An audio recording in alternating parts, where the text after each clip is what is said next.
Well, speaking of fascinating and horrifying, I have a little taste of a doozy for us to start with.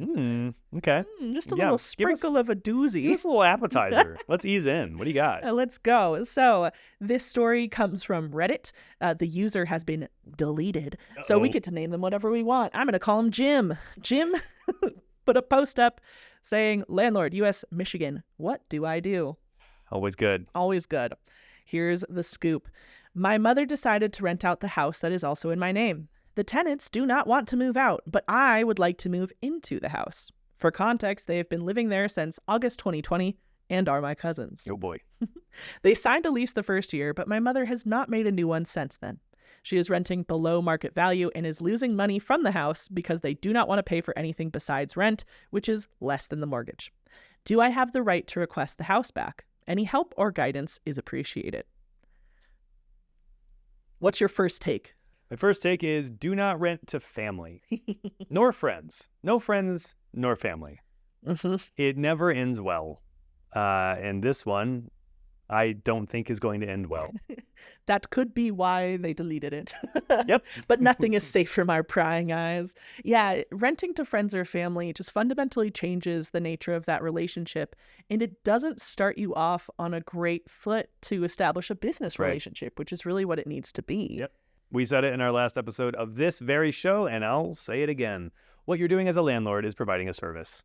You are running a business. You may not think of it like that, but if you actually want to make money from real estate investing long term, you're going to have to think of it like that. And if you're running a business, it's not a good idea to make the core customer of that business friend or family or cousins or whatever else. Milkmen that you like a lot. Milkmen, yep. Especially don't rent to milkmen. Dairy is no good. But that aside, no, I completely agree. And I think there's evidence of the issues with renting to family right here in the post. Yep. I mean, the fact that the cousins are saying, yeah, I just don't want to pay anything besides rent. Yep. Like, that's not, times are tough. I get it. But also, as Jonathan said, this is a business. And if you can't have hard conversations with your tenants and protect the viability of your business, it will suffer. And that's what we're seeing. So to me, this is a two-part issue. Yeah. There's the issue of the fact that as a business, Jim's mom is losing money each month, right? The second portion is trying to reclaim the property and move into it as a primary residence. So where would you start unpacking that second issue? Yeesh. I would look at the lease.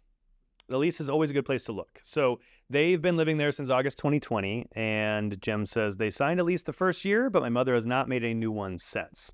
So I've got questions on exactly what that means, because it could mean that mom is running the same lease but has updated the dates of that lease, or it could mean that lease is completely dead, null and void, or it could mean that when the lease ended, it had a clause in there that it goes to month, unless somebody expresses wanting to change that.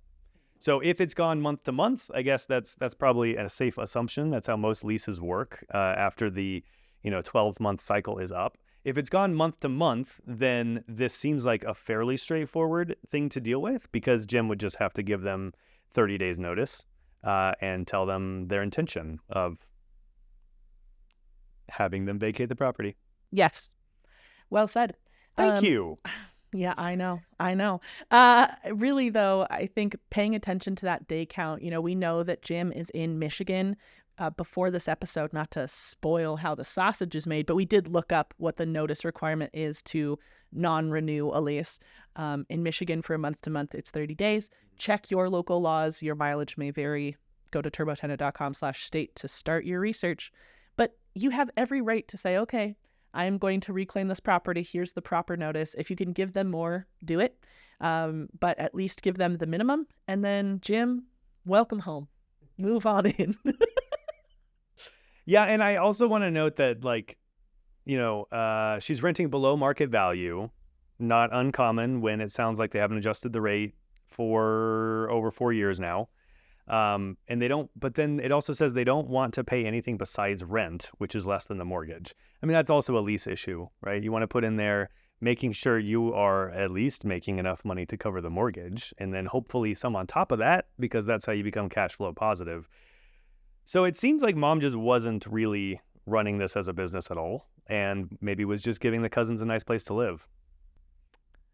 Yeah, which would be fine if that's the goal. Yeah. But when you have someone else on the lease or on the mortgage, I should say, make sure you're having those discussions before you move someone in, just to set expectations and ensure you're on the same page, because otherwise it gets really sticky, whether or not your tenants are your cousins.